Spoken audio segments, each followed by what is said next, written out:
Can I just tell you something that I just found out there? These are real flowers. Do you like my garden?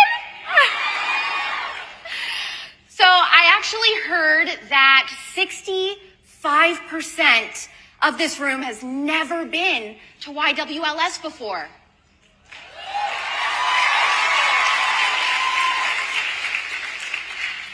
So, I consider us to be friends. I've been working with Turning Point USA for 5 years now. And part of being friends is you gotta keep each other in the know. And so I just figured, I should give you a little bit of a warning about what typically happens after this event. And so I should probably just go ahead and tell you that inevitably, once this wraps up, you and I both will be slandered by the left-wing media as radical extremists.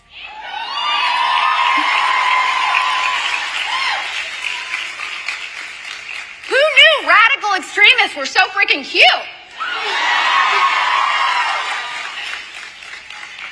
So I just thought, let's go ahead and get the truth out there so they don't have anything that they can slander us over, and we'll just see how radical we really are. So I'm going to give you 3 little examples, and if you meet the following criteria, I want you to scream as loud as you possibly can. Number 1. You believe that men and women are inherently different and that there are only 2 genders.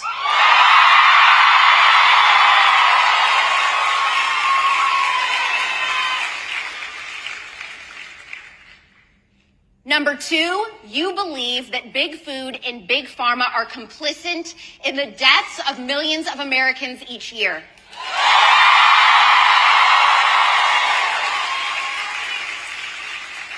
Number 3, you believe that America is the greatest country in the world and you are privileged to be here. Congratulations, you're all extremists. Welcome to the most countercultural event in the conservative movement for women.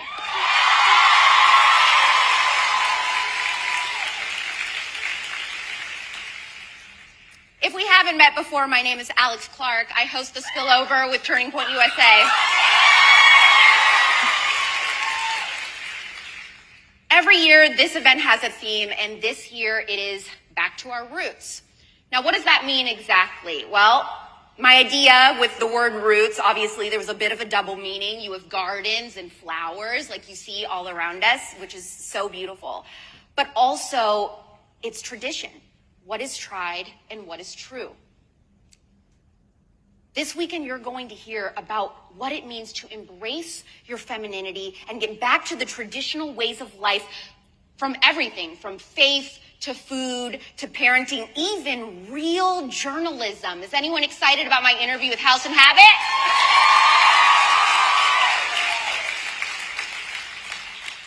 As a conservative, you should be fighting to conserve something.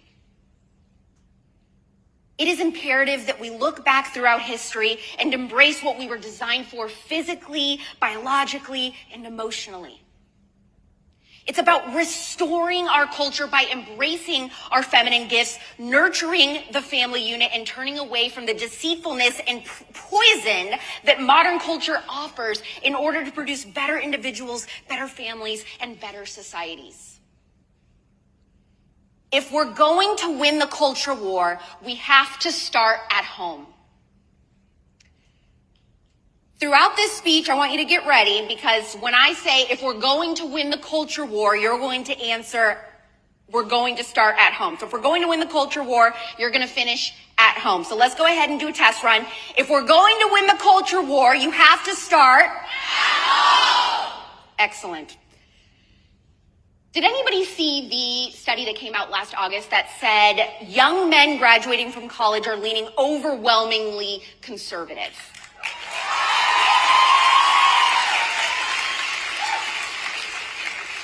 Yeah, you should cheer for that. Now, that same study showed that young women leaned overwhelmingly liberal. I knew you guys would boo. I knew I could trust you.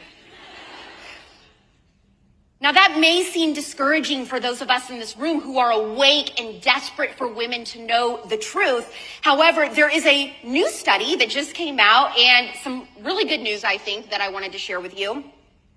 So while young women may say that they identify politically liberal, a recent survey suggests that women are actually a lot more culturally conservative than they realize.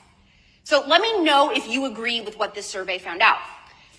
79% of women think stay-at-home moms are equally as successful as women who work in a professional field.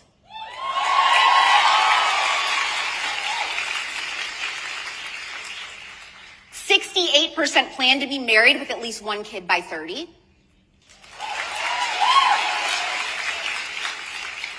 %64%, over half, think that hookup culture has been damaging to women.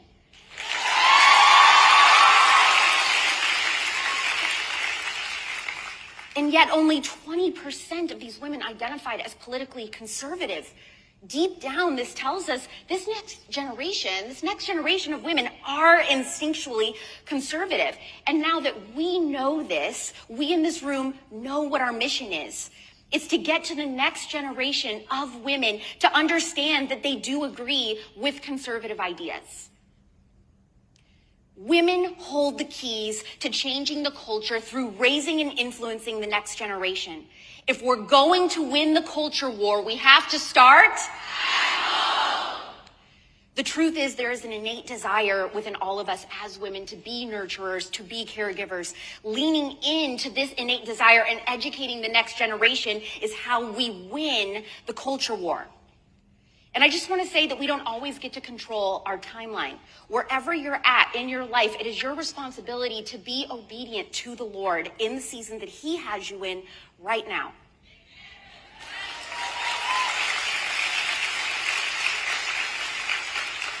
So for me, I am learning everything I can to prepare myself to be the best wife and mother that I can be one day, if that is God's will for my life.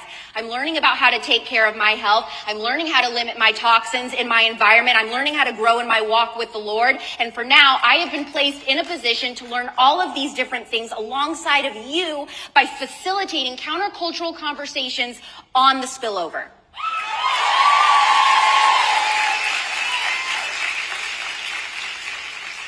Embracing femininity is an act of restoring tradition, which means bucking the system that has told us to ignore our natural instincts. And by system, I am calling out by name Big Pharma and Big Food. We should be just as skeptical of big business because they are in collusion with the government. They are neutering our society. They are counting on us to all become mindless drones. When we are too sick, too addicted, too fat, depressed, sedated, we are no longer in a state where we are able to pursue truth and hold our elected officials accountable.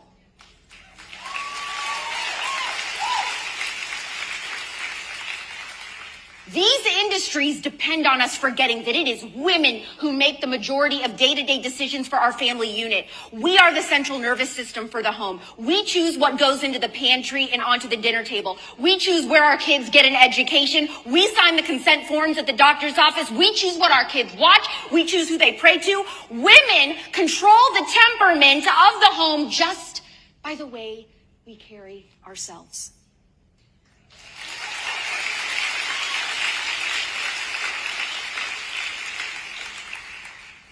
Despite what girl boss feminism will tell you, women are not thriving. Women today are barely surviving, and that isn't because of a patriarchy.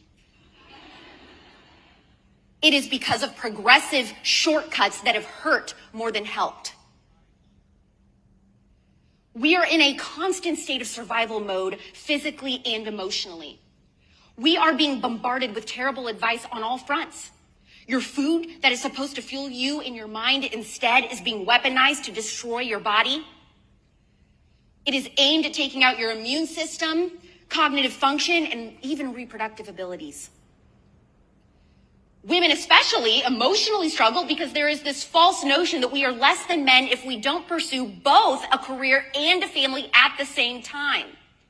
And we are absolutely burnt out because of it.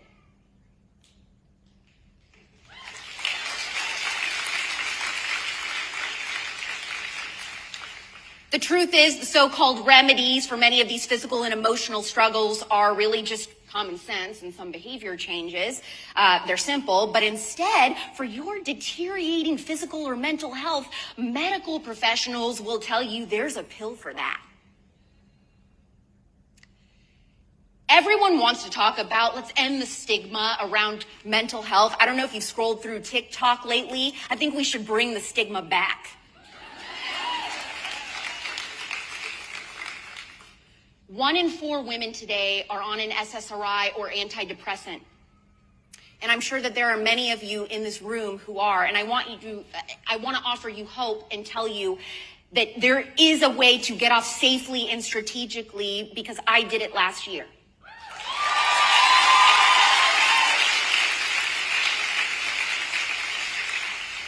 SSRIs are not solving the problem, they are creating new ones. Side effects may include weight gain, permanent sexual dysfunction, worsening depression, higher rates of suicidal ideation, and on and on and on.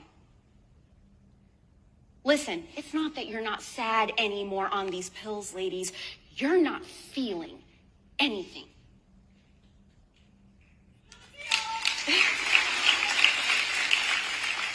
It is sad that we don't feel sad. Life is meant to be experienced with a wide range of emotions so we can know what it feels like to love what we care about and to hate and be repulsed by the things that threaten what we love. Feeling deeply is a woman's superpower, not a weakness.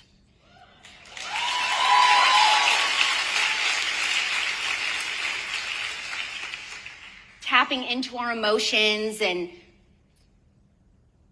understanding our world with intuition and this deep sense of feeling is just as important as logical examination. If we can't feel, we become easily influenced and easily controlled. How different would society look if women could make impactful decisions without being in a constant state of numbness? Career decisions, partner choices, parenting styles, even the day-to-day routine in our homes are being executed by somebody seeing everything in shades of gray due to the franken foods and pills and the lack of meaningful outlook on existence. It should not be this way. Life should be full color. You need to experience pain and sadness because those feelings are the catalysts that lead to growth and fulfillment. Girls today are growing up sedated. This is strategic and by design. If they can get to the women, then they can get to the children, and they can quickly influence and transform the next generation to be and believe whatever they decide. But we have news for them. We are in our informed feminine era, and we will not allow that to continue on our watch.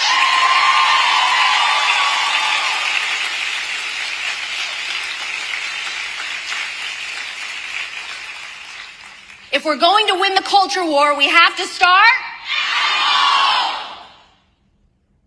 So stop outsourcing the home. Mothers have been convinced to abdicate their role in training their children, sending them off to public schools to be taught by the so-called qualified individuals. Let me tell you, there is no one more qualified to teach your children than you.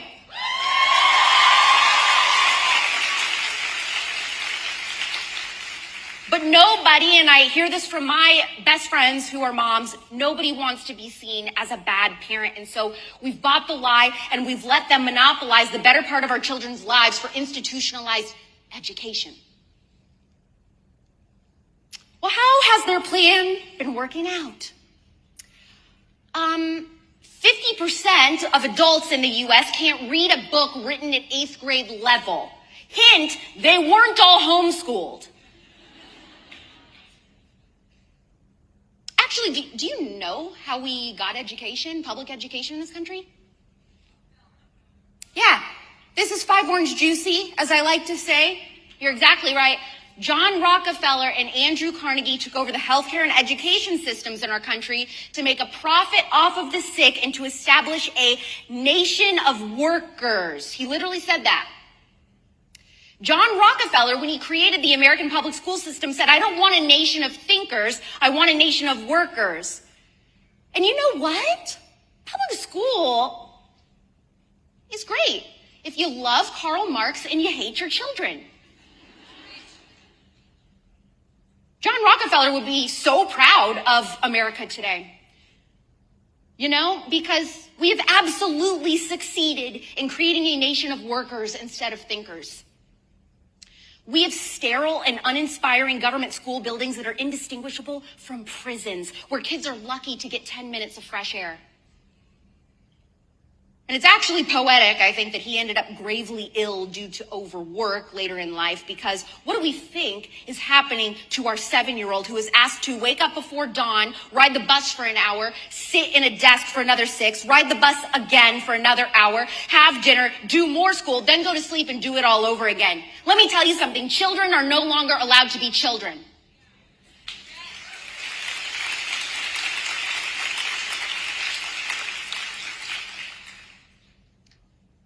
But it wasn't just the schools that John Rockefeller knew would be critical to control in order to create a nation of workers instead of thinkers. He also saw a huge money-making opportunity in the medical system.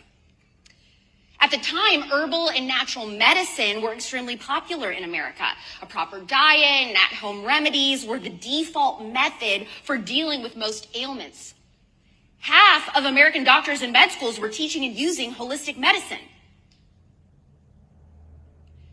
Long story short, he worked very hard to get the word out that we needed to centralize our medical institutions and also stigmatize and mock and even jail, in some cases, anyone practicing homeopathy. To help make this little transition easier, Rockefeller gave over $100 million to hospitals and schools, which imagine what that would be today. You don't want to piss off the hand that feeds you poison. He told them to keep studying how plants cure diseases, but to recreate a similar but not identical chemical reaction that could be sold and patented in a pill. Now, over 100 years later, we've got a medical system that gaslights patients into believing that healing their bodies at the source is quackery, and a media that they've bought and paid for to bulletproof the indoctrination. Last summer, Lexapro was approved for patients as young as 7. In October, Ozempic started testing their weight loss medication on kids as young as 6. The children are under attack, and you and I have to protect them.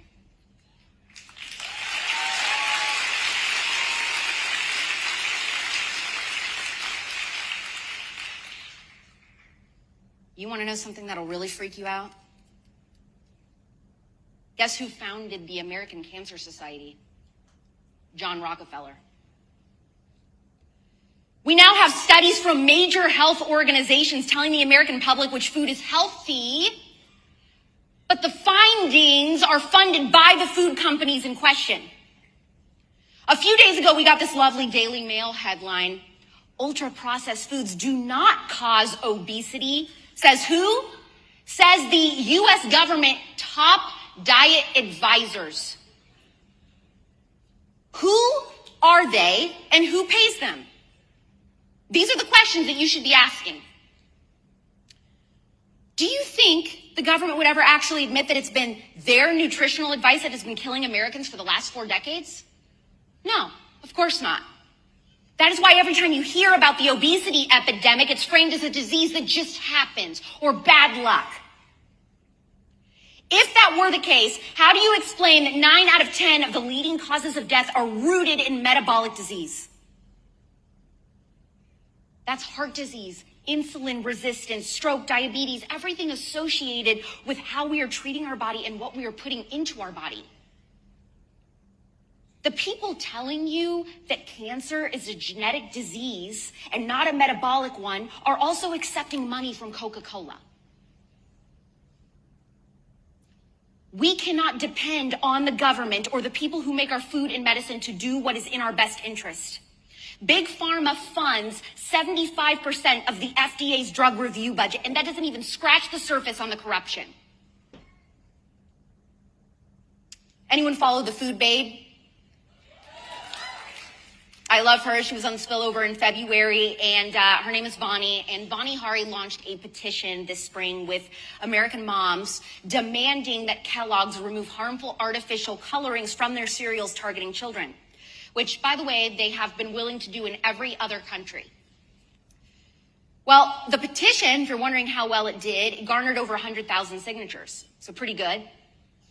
And a few days ago, Kellogg's basically stated in their response that American children have a preference for being poisoned. They said that they do it because our kids like it, which is why they put these ingredients specifically in American cereals and not other countries and nowhere else. It's because we're allowing them to get away with it. Kellogg said that they will only change their ingredients when the government forces them to do so. This is why it is imperative to let our elected officials know that these are issues that conservatives, and especially conservative women, care about.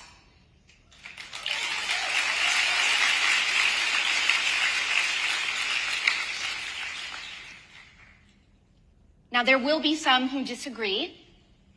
They will be upset that a conservative is advocating for the government to step in and interfere with the so-called free market. So let's talk about the free market. Did you know that one of the highest spending PACs is for American Crystal Sugar? Right behind them is Blue Cross Blue Shield. Food and pharma are rigging the market. How can it be freedom of choice when the choices are between a gun and a noose? Yes, personal responsibility does play a factor, but my argument is that when we know American lives are at risk, which we do, that is when the government has the responsibility to intervene.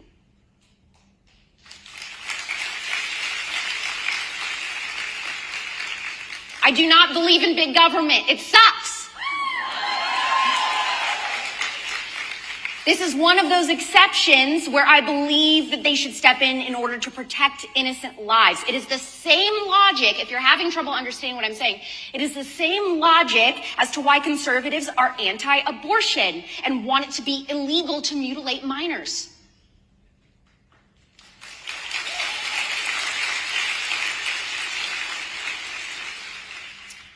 It should be a core, intrinsic, conservative belief to bankrupt ultra-processed food companies and heavily restrict the unchecked power being wielded by pharmaceutical companies.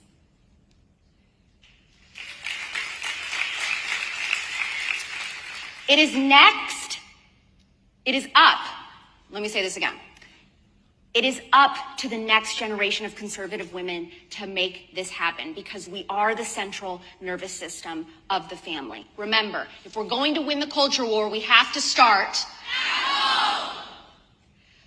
A woman's battlefield is right in front of her every single day.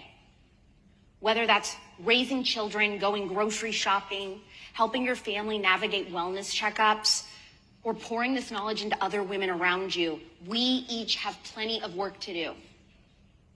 I hope that your eyes will be open this weekend. We have a phenomenal lineup of women who will be knocking it out of the park and going further into these topics.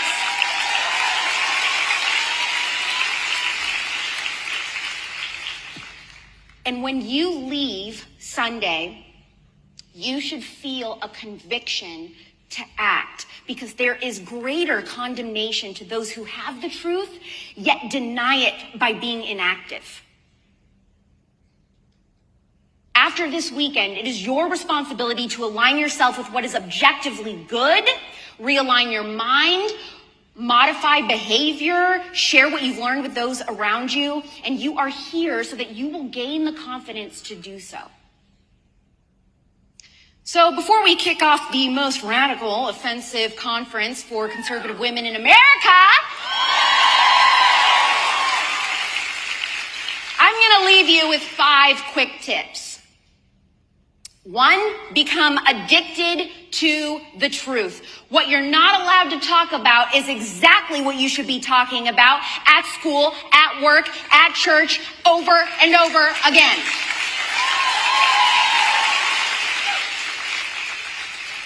Number 2, if something this weekend triggers you and upsets you, I want you to take a deep breath, because they may be the person 5 years from now you think about when you think about who finally broke you free from the pattern.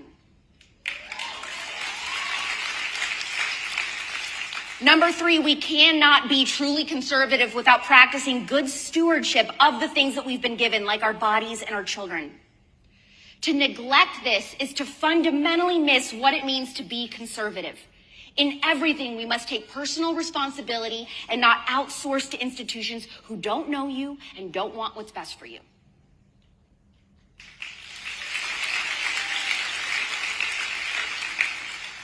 Number 4, freeing your mind is the greatest tool of self-defense, right next to an AR-15.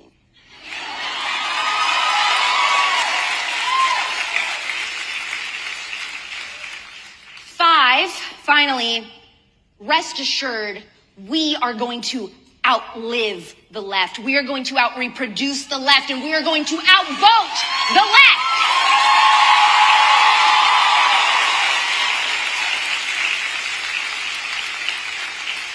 One last time, as loud as you can.